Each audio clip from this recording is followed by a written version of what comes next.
नमस्कार, मी विशाल. आमच्या या तीन चेहरे या विशेष आणि खास कार्यक्रमात आपलं सगळ्यांचं खूप खूप स्वागत. पुन्हा एकदा आज आपण या कार्यक्रमात भेटणार आहोत तीन खास चेहऱ्यांना. माझ्या आजूबाजूच्या माहोलवरनं तुमच्या लक्षात आलंच असेल की मी एका मेकअप रूममध्ये. बरं, ह्याच मेकअप रूममध्ये कोणताही कलावंत नाटक असू देत, सिनेमा असू देत किंवा टेलिव्हिजन, मेकअप लावल्याशिवाय तो कॅमेरासमोर आणि प्रेक्षकांसमोर जात नाही. म्हणून आज इथूनच मी तुमच्याशी खूप छान संवाद साधण्याचा प्रयत्न करणार आहे. बरं, तुम्हाला उत्सुकता लागली असेल की आज आपला पहिला चेहरा कोण, त्याच्याकडेच आपण जाणार आहोत. चला थेट जाऊयात गिरिमाकडे. चिन्मय मांडलेकर, एक बहुआयामी व्यक्तिमत्व. असं मी का म्हणतेय, यामागची कारणं खूप आहेत. तो लेखक आहे, तो अभिनेता आहे आणि तो बरंच काय काय करत असतो. चिन्मय, तीन चेहरेमध्ये खूप स्वागत आहे तुझं. Thank you so much. तुझे नेहमी एक वेगवेगळे पैलू आम्हाला पाहायला मिळतात. किती वर्ष झाली साधारण आता या टप्प्यावर? प्रोफेशनली काम करायला लागून 11 वर्ष झाली. 2003 साली पहिल्यांदा मी NSDमधनं पासआउट होऊन आलो 18 जून 2003ला. आणि त्याच्यानंतर लेखक म्हणून आधी काम करू लागलो. वादळवाटचं संवाद लिहित होतो, नाटकं करत होतो प्रायोगिक. आणि मग टेलिव्हिजन सिरियल सुरू झाल्या. 2008 साली पहिला सिनेमा मिळाला, सनी चौघडे. मग झेंडा आला, मग मोरया आला, गजर आला, आणि आता स्वामी येतोय, लोकमान्य येईल, तू तिथे मी झाली, आता तू माझा सांगाती सुरू आहे. प्रवास चालू आहे. जे वाट्याला येतं आहे ते करतोय. छान छान नाटकं करायला मिळाली, त्याचा खूप आनंद आहे. आणि लोकांचं प्रेम मिळतं, याचा जास्त आनंद. चिन्मय, जेव्हा NSDहून तू आलास, कुठेतरी लेखणीच हातात घेतलीस आणि लेखन सुरू झालं. मग अभिनय होताच, तो तुझ्यासोबत होता, तोही सुरू केलास. पण अभिनय करतानाही लेखणी मात्र तू चालू ठेवलीस. हे विशेष प्रेम होतं तुझं? नाही, ॲक्च्युली लेखणी खूप ॲक्सिडेंटली माझ्या हाताला लागली. म्हणजे मी ॲक्टर म्हणून वादळवाट सिरियलमध्ये कास्ट झालो होतो, पण शूटिंग सुरू होत नव्हतं. आणि एक बेकारीचा काळ मध्ये आला होता. तर त्या बेकारीचा काळ घालवण्यासाठी, आणि तेव्हा नेमकं वादळवाटमध्ये लेखक हवे होते. आणि मला असं वाटलं नव्हतं की मी फार टिकेन. मला असं वाटलं होतं की 15-20 एपिसोड आपण लिहू आणि मग बाहेर पडू. पण जसं माझा NSDमध्ये 3 वर्षाचा ॲक्टिंगचा कोर्स झाला, तसा अभय परांज स्पेनकडे माझा 3 वर्षाचा रायटिंगचा कोर्स झाला. ते माझे गुरु आहेत, माझं स्कूल आहेत. आणि माझं खूप मोठं भाग्य आहे की ते स्कूल मला मिळालं. आणि त्याच्यानंतर मग असं होतं की आपल्याला काहीतरी छान सापडलं आहे, तर ते सोडूया नको. इनफॅक्ट आत्ता मी गेले 6 महिने लेखक म्हणून जवळजवळ काहीच लिहित नाही आहे नवीन. पण हा ब्रेक आहे. मी लवकरच नवीन काहीतरी घेऊन समोर येईन लेखक. लवकरच एक नवीन पान आम्हाला पाहायला मिळणार आहे. जेव्हा हे सगळं आपण पाहतोय, कुठेतरी इतके गुरु आत्तापर्यंत असतील तुझ्यासमोर, वेगवेगळ्या रूपात आलेले, तर काय असं आदराचं स्थान, काही गुरुस्थान असं कुठलं होतं? आणि अभिनयाच्या बाबतीत म्हणाल तर अमिताभ बच्चन हा पहिला गुरु, हा पहिला मित्र, पहिला आयकन. कारण कुली सिनेमात अमिताभ बच्चनची एंट्री बघूनच ठरवलं होतं की जर एक माणूस कुली म्हणून एवढा ग्लॅमरस दिसू शकतो, तर आपल्याला हेच केलं पाहिजे आयुष्यात. त्यामुळे अमिताभ बच्चन जसं कळायला लागलं तसतसे गुरु आणखीन वाढत गेले. नसीरजी, ओमपुरी, पंकज कपूर. पण ज्या अभिनेत्याला मी खूप फॉलो करतो, ज्याचा कुठेतरी माझ्यावर प्रभाव आहे असं मला वाटतं, तो अल पचिनो. म्हणजे अल पचिनो जिथे दिसतो तिथे मी लगेच काय साहेब काय करतायत, काय म्हणतायत, काय स्टेटमेंट आहे, काय लिहिलं आहे. आणि म्हणजे मी कॉपी नाही करू शकत त्या माणसाला, त्याला कोणीच कॉपी नाही करू शकत. पण त्याची इंटेन्सिटीच्या 10% तरी जवळपास जाण्याचा प्रयत्न करतो. कवितांचं वाचनही खूप सुंदर करतोस तू, खूप इंटरेस्टिंग असतं तुझ्या कविता ऐकणं. तू जेव्हा कविता म्हणतोस तेव्हा, तर त्यांचीही आवड आहे तुला का? हे वाचत असतं? कसं आहे, मी कविता चांगल्या वाचू शकेन की नाही हे मला माहीत नव्हतं. स्पृहा जोशीचं लोपामुद्रा प्रकाशित झालं, त्यात तिने माझ्यावर ही जबाबदारी भस्कन टाकली की बहिणाबाईंच्या कविता तुला वाचायच्या आहेत. आणि बहिणाबाई ही माझी फार फार लाडकी कवयित्री आहे. कारण मला कविता करता येत नाहीत, मला कविता ऐकता येतात, मला त्या आवडतात. पण मी काव्यसंग्रह मुद्दाम विकत घेऊन तो वाचणारा वाचक मी नाही आहे. माझा इंटरेस्ट हा गोष्टीमध्ये असतो. नेहमी गोष्ट काय आहे. पण हाडाचा लेखक आहे. पण मला एक कळतं की भाव आणि भाषा ही एकमेकांबरोबर जर गेली तर कविताही छान वाटते, मग कथा सांगितली तरी तीही छान वाटते. तर ते कुठेतरी डोक्यात ठेवून, आणि त्या कार्यक्रमात माझ्याबरोबर फार मोठी मोठी माणसं बसली होती. जितेंद्र होता, सुबोध होता, मृण्मयी होती, स्वतः स्पृहा होती. तर त्यामुळे खूप प्रेशर घेऊन, अमृता होती, सुभाष. तर खूप प्रेशर घेऊन वाचलं, पण त्याच्यानंतर मला कॉन्फिडन्स आला की नाही, मी कविताही छान वाचू शकतो. नक्कीच, म्हणजे अजून एखादा कवितांचा कार्यक्रमही आम्हाला कदाचित Obviously, समोर फार येईल. आवडेल करायला, फारच आवडेल करायला. कारण लहानपणापासून बच्चनला ऐकत आलो आहे. म्हणजे मला नेहमी हा लोक प्रश्न विचारतात की तुझी हिंदी चांगली काय आहे? कारण तू कॉन्व्हेंटमध्ये शिकलायस, तू मराठी भागात वाढलायस, गिरगावात वाढलायस, म्हणजे तुझी हिंदी चांगली काय? त्याचं एकमेव कारण अमिताभ बच्चन आहे. कारण अमिताभ बच्चन आपण तपून जरी बोलला तरीसुद्धा एक परफेक्ट भाषा बोलल्याचा त्याने मला नेहमीच हा दिला. आणि खूप अमिताभ बच्चनचे सिनेमे वारंवार पाहिल्यामुळे माझी हिंदी चांगली आहे असं मला वाटतं. क्या बात है चिन्मय, आज नक्कीच एक वेगळ्या गप्पा रंगल्या आपल्या. खूप छान वाटलं. असंच विविध पायऱ्यांवर पुढे पुढे जात राहा. खूप मोठा हो. खूप शुभेच्छा. Thank you so much. थँक्स.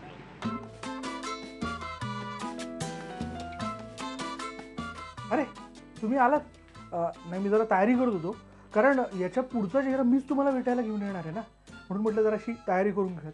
बरं, हा पुढचा चेहरा जो आहे ना, तो खास एकदम बोले तो, म्हणजे तुम्हाला कळेलच तो कोण आहे. पण आता इथे वेळ झाली का ब्रेकची, तेव्हा एक ब्रेक घेऊयात. पाहत राहा आमचा खास कार्यक्रम 3 चेहरे, फक्त IBN लोकमतवर.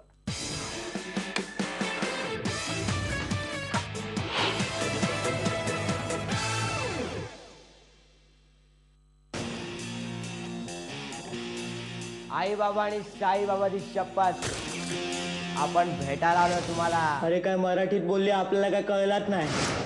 दगडू म्हणजे अरे हम गरीब हुए तो क्या हुए, दिल से अमीर है. कारण विषय शुद्ध आहे. विशू डिचॅक डिचॅक डिचॅक डिचॅक ही एक साधना आहे. करूया दंगा घेऊया पंगा, पुस्तक पाटी खुंडीला टांगा, उठता बसता नसेल आता अभ्यासाचा सल्ला. आपणच आहे तो चेहरा. साऱ्या चिंता करू हम गरीब हुए तो क्या हुआ, हा ना सर? सर दिल से आमिर आमिर आहे. आहे. बिलकुल बिलकुल. मला असं वाटतं ही श्रीमंती गाठलेली आहे प्रथमेशने आता सगळ्यांच्या मनात खूप हक्काचं स्थान मिळवलेलं आहे त्याच्या या वेगवेगळ्या भूमिकांमुळे. त्याचा अभिनय क्या बात आहे. पण मला असं वाटतं प्रथमेश, मी तुला बाल कलाकार असं वगैरे म्हणणार नाही. तू खास झालेला आहेस आणि असाच तू खास होत राहा. पण आमच्या सगळ्यांच्या मनात उत्सुकता आहे की या प्रथमेशच्या प्रवासाची सुरुवात, म्हणजे खास करून चित्रपट, नाटक तू करतोच आहेस, यापुढे तुला ते करायलाच हवं जरूर. पण चित्रपटाची सुरुवात कशी झाली? चित्रपटाची सुरुवात एकांकिकेमुळे झाली. BP नावाची एकांकिका होती, ज्याचा सिनेमा करायचा रवी सरांनी ठरवलं आणि अचानक म्हणजे काय म्हणतात, ॲक्सिडेंट म्हणतात ना, पण पॉझिटिव्ह ॲक्सिडेंट. सो तो असं झाला आणि एकांकिकेनंतर डिरेक्ट सिनेमा. त्यामुळे ते कॅल्क्युलेशन करणं, मग सिनेमा होतोय, मग आपलं नाव मोठं होणार, मग लोकांपर्यंत आपण पोचणार. मग एकांकिकेमध्ये कसं असतं की आपण परफॉर्म करतो, आपण मनापासून परफॉर्म करतो, पण लोकांपर्यंत कमी पोचता येतं. पण सिनेमामुळे घराघरात पोचता येतं. सो सिनेमा पहिला मिळणं एकांकिकेमुळे हे मला फार मोठं वाटलं माझ्या दृष्टीने तरी. आणि सिनेमा काय म्हणतो, सिनेमा आपल्याला एक वेगळीच ॲक्टिंगची टेक्निक शिकवून जातो की एकांकिकेत फार असं लाऊड असतं, कारण 100 माणसं आपल्याला बघत असतात, 500 माणसं आपल्याला बघत असतात. प्रेक्षकांचा अंदाज घेऊन आपल्याला करायचं हो, असतं. पण सिनेमात कसं असतं की आपला पंच आपण नीट काढतोय का हे आपल्याला डिसाईड करावं लागतं. मग समोर काही असू दे. मग मला आठवतं मी BPच्या वेळेस जेव्हा चालू केलेलं तेव्हा माझ्या जागेवर एक कोणतरी हसलेलं आणि तेव्हा रवी सर म्हणाले, थांब थांब थांब, हसू नको, टेक चालू आहे. म्हणलं यार हसू दे ना यार, मला एनर्जी मिळते, मी होईन, मला जरा जास्त. आणि आपल्याला स्टेजवर तर कसं असतं की आता एक पंच फुटला, आता दुसरा, आता तिसरा, आता चौथा, असं असतं. पण सिनेमाचं तसं करता नाही येत. सिनेमात फार असं कॅल्क्युलेटेड करावं लागतं. अरे मी बरोबर बोललो आहे ना, नीट झालं आहे ना. सो हे डिरेक्टरकडनं आपल्याला कळतं. किंवा मग आपण आपला पिक्चर बघताना पब्लिक किती एन्जॉय करते हे बघताना आपल्याला कळतं. दगडू आणि टाइमपास मधला दगडू आणि आणि बालक पालक मधला विशू, हे दोन्ही कॅरेक्टर जे आहेत हे तुला कसे सापडले? असं आहे की मला आता दगडू कसा असेल, म्हणजे पर्सनली सांगायचं झालं तर डिरेक्टरला पहिला कॅरेक्टर दिसतं. बरोबर. डिरेक्टरला किंवा रायटरला ते कॅरेक्टर दिसतं. सो जे डिरेक्टर सांगू शकतो, जे रायटर सांगू शकतो, ते ॲक्टर नाही सांगू शकत कधीच.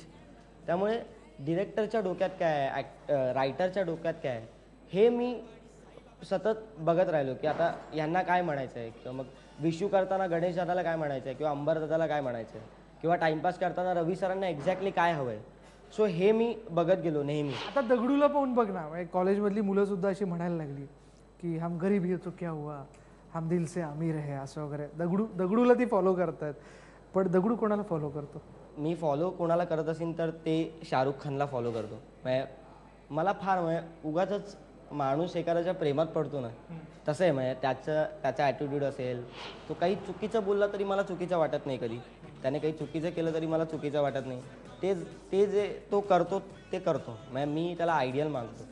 का याचं कारण त्याचा बड्डे आणि माझा बड्डे नोव्हेंबरला असतो सेम. म्हणजे त्याचा 2 नोव्हेंबर, माझा 29 नोव्हेंबर.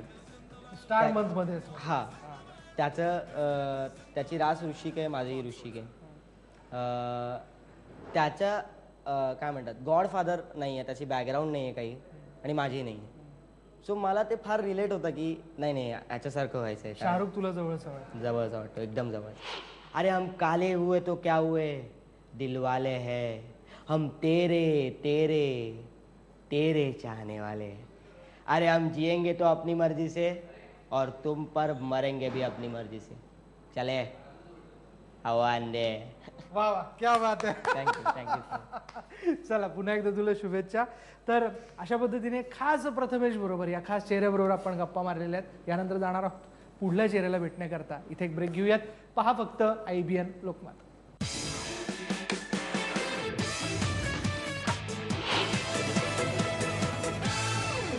आपलं स्वागत.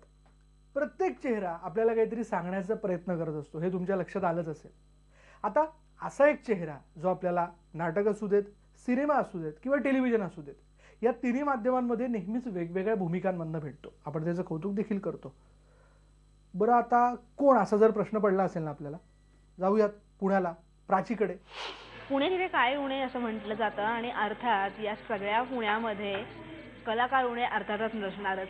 उणे तर नाहीच आहेत, पण कदाचित जास्तच आहेत असं म्हणावं लागेल. कारण इंडस्ट्रीमध्ये खूप मोठा टप्पा पुणेकरांनी गाठलेला आहे, आणि अशीच एक पुणेकर आता आपल्या बरोबर आहे.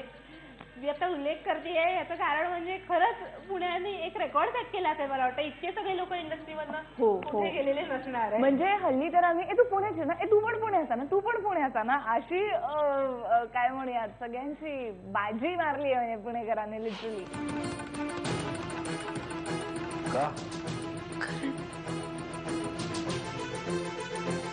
कारण वनिताबाईंना परशुदादांकडून दिवस गेले होते. कुंकू मधली तुझी जी इमेज होती, म्हणजे एक वेगळी मृण्मयी त्याच्यामध्ये बघायला मिळाली. कारण ज्या मृण्मयीला अग्निहोत्राच्या माध्यमातून लोक ओळखत होती, ज्या मृण्मयीला आम्ही पाहत होतो, त्याच्यापेक्षा टोटली वेगळी. आणि सुनील बर्वेंचे अपोजिट पेअरिंग. आणि मला असं आठवत आहे, काही लोक असं म्हटले होते की हीच आहे का ती मृण्मयी, कारण ती किती मोठी दिसते त्याच्यामध्ये. अजूनही म्हणजे तू कुंकूतली तू नाही आहेस का असं म्हणतात. नाही मीच आहे, मग तू वेगळीच दिसते. ते मेकअप आणि साडी आणि सगळ्या गेटअपचा परिणाम होता. पण कुंकू नंतर एक अशी गोष्ट घडली होती की काही जणांनी मला घाबरवलं होतं की आता तुझं करिअर संपलं, कारण आता तुझ्यावर शिक्का बसलाय, तू सिरियल मधली अभिनेत्री म्हणून, आणि एक टाईपकास्ट होऊन जातं सगळं. आणि आता झालं, म्हणजे आता तशा अनेक मुली आणि खरोखरच एक सिरियल केल्यानंतर दिसत नाहीत, कारण ती आयडेंटिटी शिक्का बसतो. आणि मी घाबरले होते. पण त्याच्यानंतर कुंकू नंतर आज मामाच्या गावाला जाऊया हा माझा 15वा सिनेमा आहे. म्हणजे 15 सिनेमे गेल्या वर्षभरामध्ये करून झालेत. सतत शूटिंग चालू आहे, प्रमोशन्स, आणि इतक्या चांगल्या लोकांबरोबर काम करता येतं. म्हणजे मोकळा श्वासनी तर पुन्हा एकदा वेगळी आयडेंटिटी मला दिली की आजही बाहेर गेल्यावर लोक मोकळा श्वास मधली ना तू म्हणून विचारतात. एक हिरव हिरव स्वप्न डोळ्यात रुजलं, आता आसवात सार शांत मनानं भिजलं.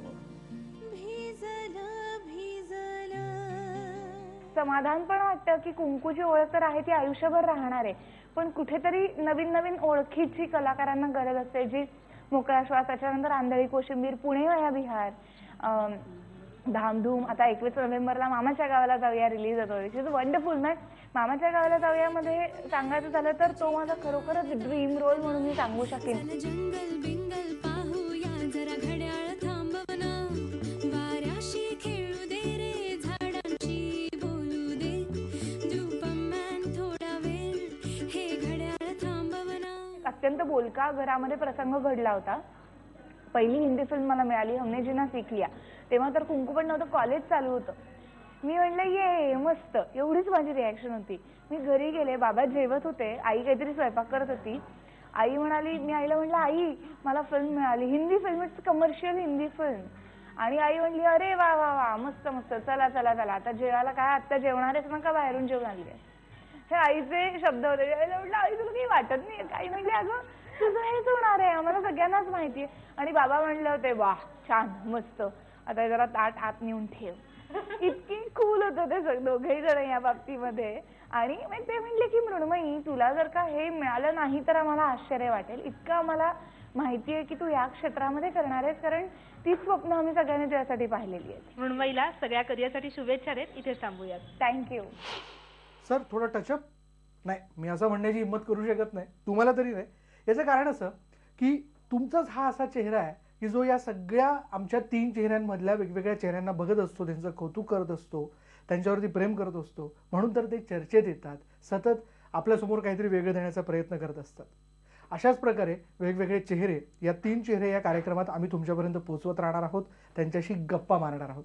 आज आपण इथेच थांबूयात आणि पुन्हा एकदा भेटूयात पुढल्या आमच्या 3 चेहरे या खास कार्यक्रमात, फक्त IBN लोकमतवर.